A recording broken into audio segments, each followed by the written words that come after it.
السلام عليكم ورحمه الله تعالى وبركاته. مرحبا بكم من جديد في قناه مطبخ عائشه. اليوم ان شاء الله جيت نشارك معكم واحد الكيك اللي هو يومي بنكهه الحامض، كيجي خفيف ومكونات بسيطه. خليكم تعرفوا على المقادير وطريقه التحضير.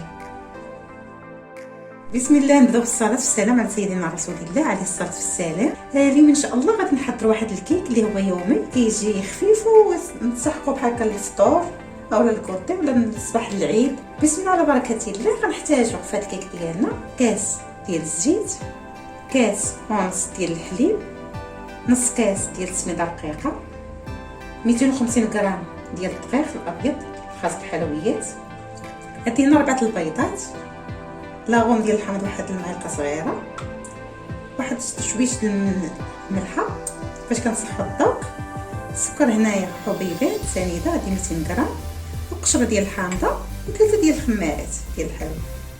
بسم الله، ندوزو دابا لطريقه التحضير.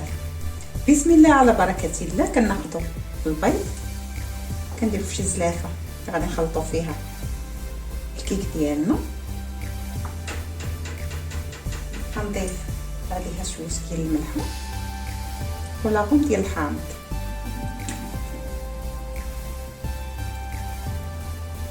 انا قلت لكم معلقه، تقدروا ديروا غير نص معلقه حيت غادي ندير القشره ديال الحامضه كافيه. نضيف سكر سنيده،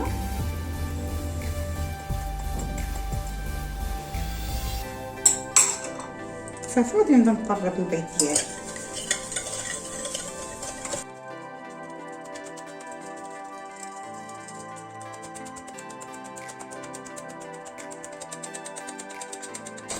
بعد ما كنطربوا السكر سنيده مع البيض كنضيفوا الزيت بشويه بشويه وحنايا كنطربوا.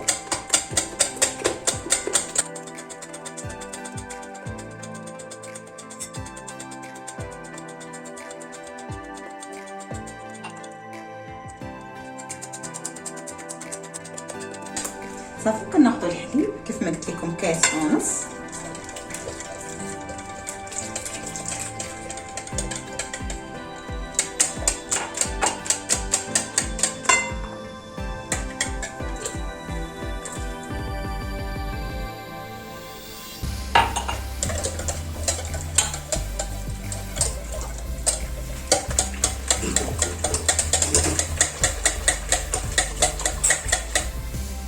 كنضيف السكر هذاك السميده عفوا،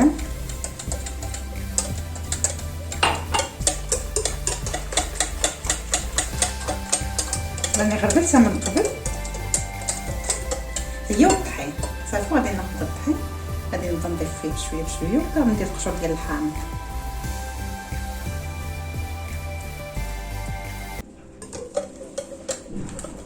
انا كنضيف الطحين مع الخميره، كنخليها حتى الاخر كنضيفوها.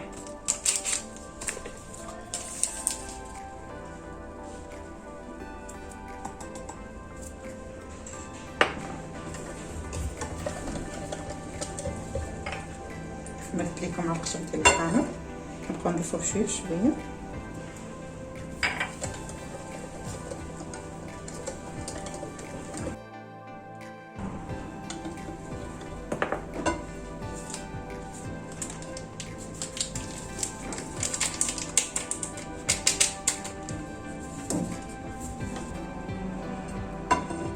العبار اللي عطيته لكم راه مضبوط، ما كنزيدو منه ما كنقصو منه. صافي غنضيف الخماره الاخرى اللي بقات ليا. عاوتاني كتبقى مساله ديال البيض الا كان كبير ولا كان صغير على حسب الطحين. حسب 250 غرام اللي كتهز مع نص كاس ديال السميده رقيقه، ولكن الا كان البيض صغير عاوتاني كيختلف العبار.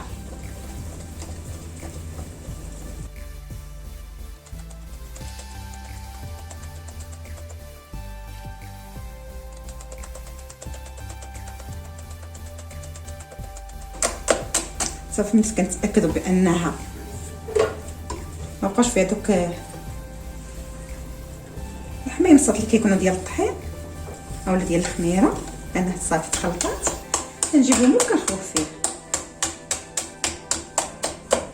هانتوما كيف ما كتشوفوا كتكون في هذا القوام هذا، ما كتكونش عاقده بزاف ما كتكونش عاوتاني جاريه بزاف. ما تنساوش ان السميده كتشرب.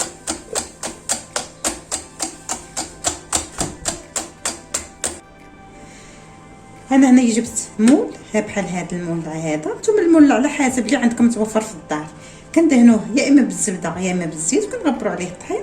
كناخذوا الكيك ديالنا كنفرغوها فيه بهذا الشكل هذا. صافي انايا غادي ندخلو الفران ان شاء الله حتى طيب ان شاء الله، ونتلاقاو باش تشوفوا الشكل ديالها النهائي بعد ما غادي نزينوه. كيف ما كتشوفوا معايا بعد ما خرجت الكيك من الفران غنخليها على جنب تبرد. عندي هنا بالنسبه للزينه ديالها غندير السكر الصغير، واحد المقدار ديال السكر الصغير غادي يقدنا ولا غادي يكفينا، مع عصير ديال الحامض، وهنايا قشوره الحامض للتزيين. غناخذ العصير ديال الحامض وغادي نضيفو السكر بشويه بشويه، حنا كنحركو حتى نحصلوا على واحد الكريمه.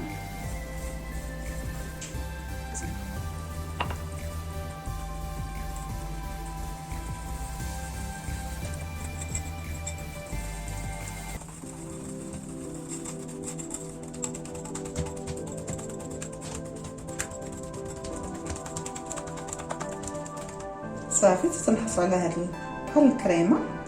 دابا غنخليها على جنب. غنجيب جيب حلواني وغادي نزينو الكيك ديالنا كيف ما قلت لكم. كناخذوا جيب حلواني كنديروا فيه الكريمه ديال السكر الصغير، كنبداو نزينو.